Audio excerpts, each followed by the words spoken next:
I'm going to do a quick video on terms. I knew a client earlier who was totally unaware of what GDV means. It means that other people might not be aware of what GDV is and a whole bunch of other terms. So I'm going to do a quick video on terms, so development terms. So if anybody will find this useful, then let me know. Happy to help out with any of your early stage development stuff or scaling stuff if you're interested in doing a little bit more.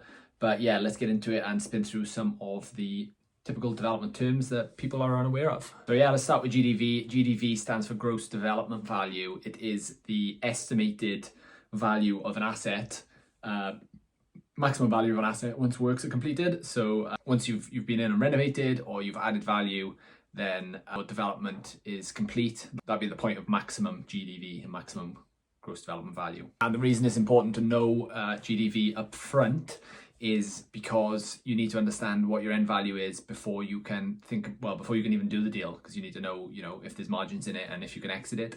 So yeah, understanding terminology and understanding what that is, what your GDV is at the front end of a project is really important. Another acronym, LTV, is loan to value. So this is the amount of loan in which you will take against the asset in relation to its value. A loan, which is the debt, and then the deposit, which is equity.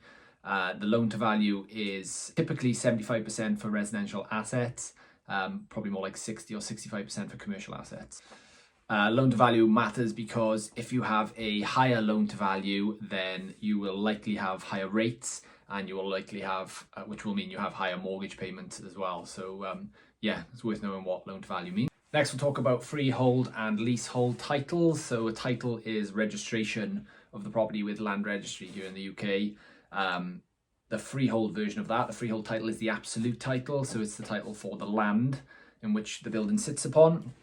A leasehold is the split of that freehold title. So you can have multiple leaseholds on one freehold title, and you can have two different parties that own the freehold or the lease of a building. So yeah, they don't always link up. It's important to know this because this affects value and it affects what the asset is worth and what you can do with the asset as well. So a leasehold title has a few restrictions, and the restrictions vary, but has restrictions compared to a freehold title in which you make the decisions on the asset. Next up is covenants. So covenants are basically the terms of a tenancy agreement.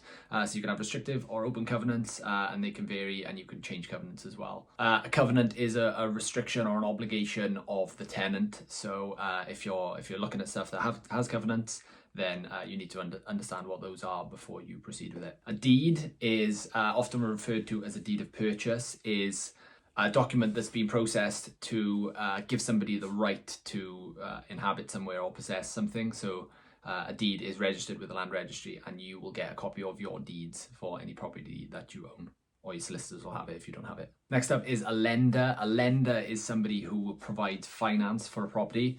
So a lender could be a bank, a mortgage company, a finance intermediary, or an individual person or a limited company. There's multiple different options of who could be a lender, but a lender is basically somebody who gives you some cash to buy a property. Next up are insurances.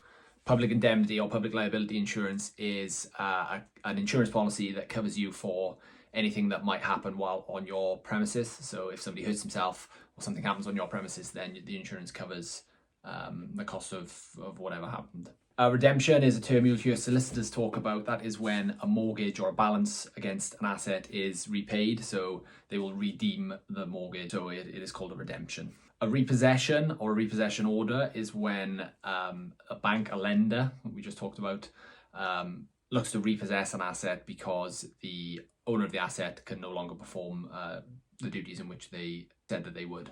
Ideally, you don't want repossessions. You can have voluntary repossessions.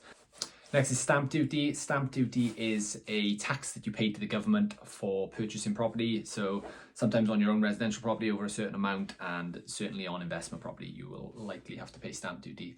Although there's ways around that as well. So maybe we'll do another video on how to avoid stamp duty on some occasions. And finally, a valuation or valuation survey is an assessment undertaken by a lender to understand how much a building is worth and or what income it will produce. So valuations are necessary for lenders to understand what they're lending against and their risks. So that covers off some basic terms, some basic property type terms that you may or may not have understood. There's a whole bunch of others, so if you want any more answered, then just reach out. I'm happy to message people with any answers for any other terms that they don't understand.